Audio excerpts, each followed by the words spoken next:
Alors, bonjour les amis, c'est Walker Baweni, ingénieur civil et construction. On se retrouve aujourd'hui pour la suite des tutoriels dédiés au dessin des plans avec AutoCAD. La fois dernière, nous avions dessiné les axes qui pouvaient constituer notre projet. Et puis aujourd'hui, l'objectif c'est de dessiner toutes ces colonnes en bleu ici, qui constituent les éléments de structure de notre bâtiment. Et la séance prochaine sera dédiée au dessin des murs. Alors, sans plus tarder, pour ceux qui nous retrouvent en cours de route, veuillez consulter notre chaîne Walker Baweni. Vous aurez toute la série de vidéos précédentes par rapport à ce projet de dessin de plans avec AutoCAD. Non seulement ça, vous allez découvrir une panoplie de projets de génie civil qui peuvent vous concerner, tels que l'adduction d'eau potable, le projet d'égout, le projet de bâtiment avec robot, partie calcul statique, calcul dynamique. Vous aurez le projet des réservoirs, vous aurez le projet des routes, il y en a plein là-bas. Alors, essayez de vous abonner et puis de cliquer à la cloche de notification pour ne rien rater à la fois prochaine. Voilà, la séance d'aujourd'hui est dédiée au dessin des colonnes. Nous allons placer les colonnes à l'intersection des axes. C'était même ça l'utilité des axes. Les colonnes sont ici, comme c'est un bâtiment R+1, je pars avec les colonnes de 15-30. Et puis, je vais d'abord activer les calques des colonnes, pas c'est les calques courants, c'est les calques des axes. Je vais activer les calques des colonnes. Voilà. Je vais ici. Et puis, je vais cliquer sur structure. Là. Si je dessine maintenant, tout ce que je vais dessiner ici appartiendrait au calque structure. Et pour dessiner, je vais commencer à dessiner d'abord un élément de la colonne. Je dessine une colonne ou un poteau. Et puis, je vais les dupliquer, c'est-à-dire je vais les copier dans les différents emplacements. Je vais ici sur début, groupe de fonctions dessin. Et ici, je vais prendre les rectangles. Mais n'oubliez pas qu'à l'intérieur, j'ai rectangle et polygone avec plusieurs côtés. Mais aujourd'hui, on va s'intéresser au rectangle. Je clique sur le rectangle. Je vais à l'écran, n'importe où. Je clique et je tire ma souris vers la droite. Alors, il reste à déterminer les dimensions de ces rectangles. Or, le rectangle ici coïncide à la colonne. Donc, j'ai une colonne de 15, 30. Donc, longueur 30 cm, largeur 15 cm. Et si vous regardez un peu plus bas ici, c'est écrit rectangle, spécifier un autre coin ou R côté rotation. Moi, je vais prendre côté. Donc, je clique côté. Et puis, ce rectangle spécifier la longueur des rectangles. La longueur des rectangles, je clique, je vais mettre 30. Je confirme par Enter. Spécifier la largeur du rectangle 15. Enter. Et il reste qu'à cliquer à l'écran pour avoir un rectangle de 15 x 30. J'ai fait échappe pour vérifier, je puisse prendre cote. Je clique d'ici jusque là. Vous voyez que c'est 30. Et de l'autre côté, d'ici jusque là, c'est 15. Donc, j'ai une colonne de 30, 15 ou de 15 x 30. Je sélectionne ici, je supprime. Je sélectionne, je supprime. Alors, cette colonne ici, je vais l'habiller. Je vais utiliser la commande Achir. Et vous voyez, je vais sur structure, je vais changer, parce que je vais utiliser les Achir, je vais changer les calques. Je vais sur les calques Achir. Et puis, je clique, je vais sur groupe de fonctions dessinées, débit dessiné. Je clique sur Achir, c'est la commande ici, Achir. Alors, motif, le motif ici, il y en a plusieurs, plein ici. Si je clique ici, mais je peux dérouler, vous allez voir, il y a plein de motifs. Je prends ANSI 37, là, et je vais cliquer à l'intérieur. Tac. Et puis, l'arrière-plan, je vais ici, la propriété, couleur d'arrière-plan, et je prends les gris, là. Et puis, je confirme, fermer. Voilà. Vous voyez que toutes les lignes, et la chire et la colonne, ont les mêmes dimensions. Si je vais voir en grand vraie dimension, j'active ici.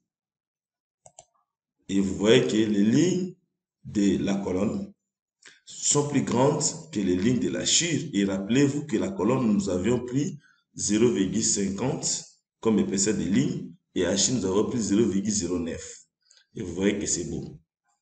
Donc, j'ai créé une colonne, mais tous les éléments ici sont indépendants. Si je clique sur le contour, l'intérieur n'est pas sélectionné. Si je clique sur l'intérieur, voilà.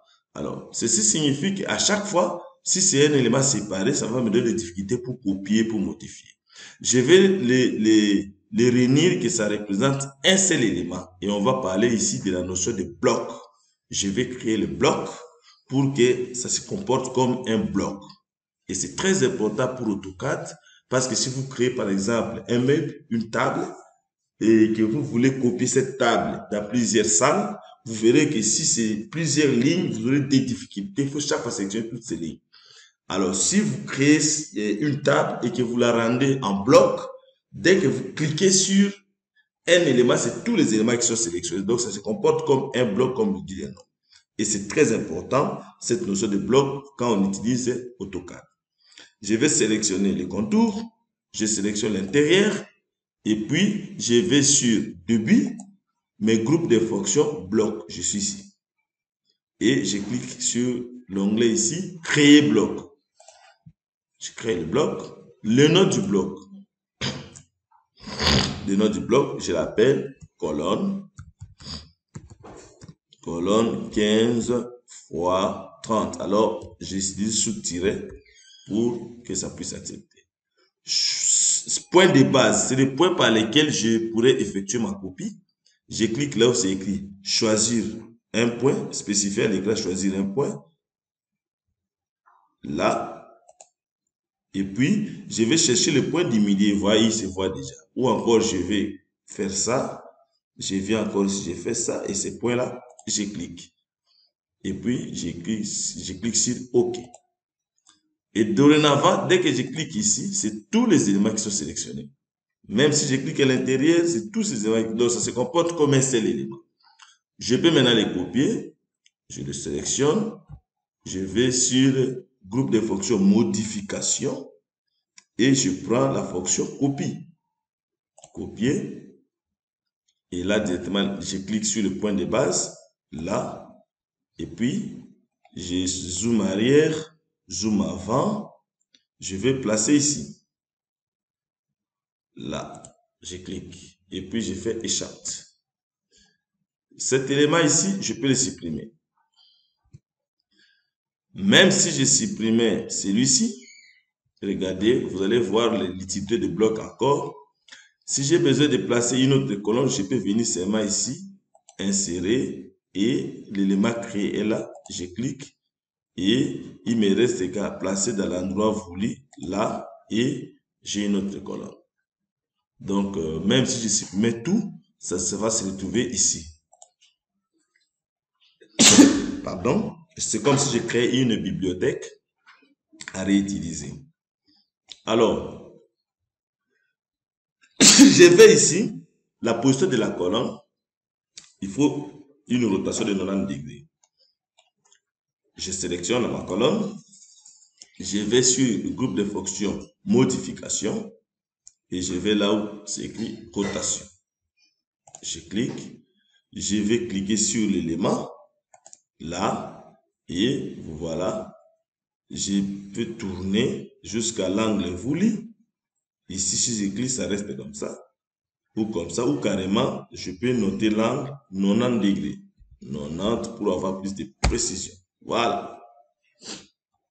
Et je vais dupliquer maintenant l'élément, c'est-à-dire je le sélectionne, copier, alors je le tiens, zoom arrière, zoom avant, c'est-à-dire je joue avec la molette de la souris, là, zoom arrière, zoom avant, là, zoom arrière, zoom avant, ici, arrière avant, là, ici la même chose, ici et là,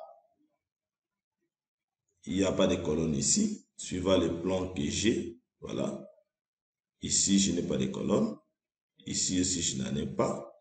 Donc, je vais sur cet axe-là. Ici. Voilà. Je regarde encore.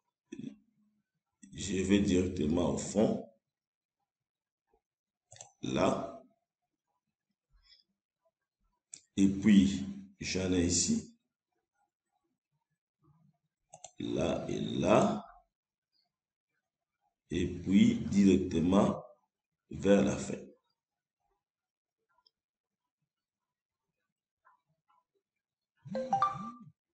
Vers la fin. Ici aussi, il y en a. Là. Et puis, vers la fin. J'en ai ici. Et voilà. Là, là. Mais cette colonne, je vais la tourner. Je fais d'abord échappe pour quitter la commande. Je sélectionne, je reprends la fameuse commande rotation. Je clique. 90 degrés. Enter. Voilà. Voilà. Je vérifie dans le premier axe ici. J'ai 1, 2, 3, 4. 1, 2, 3, 4. Le deuxième, je n'ai que 2 colonnes, ça va. Le troisième ici, je n'ai que 2 colonnes, ça va. Le quatrième axe, j'ai 3 colonnes. Et le dernier axe, j'ai 3 colonnes. Très bien. Voilà. J'enregistre. Et voilà. J'ai maintenant toutes les colonnes qui vont constituer l'ossature du bâtiment. Et à partir de ces colonnes, je vais dessiner maintenant le mur de séparation qui va constituer la séance prochaine. Voilà. Je vous remercie. Vous avez été très nombreux pour suivre ce tutoriel. Il touche à sa fin. N'oubliez pas de liker, de partager le contenu pour créer une forte visibilité de la chaîne. Pour ceux qui sont de nouveaux, veuillez vous abonner pour ne rien rater la fois prochaine. Et je vous quitte à la fois prochaine. Ciao!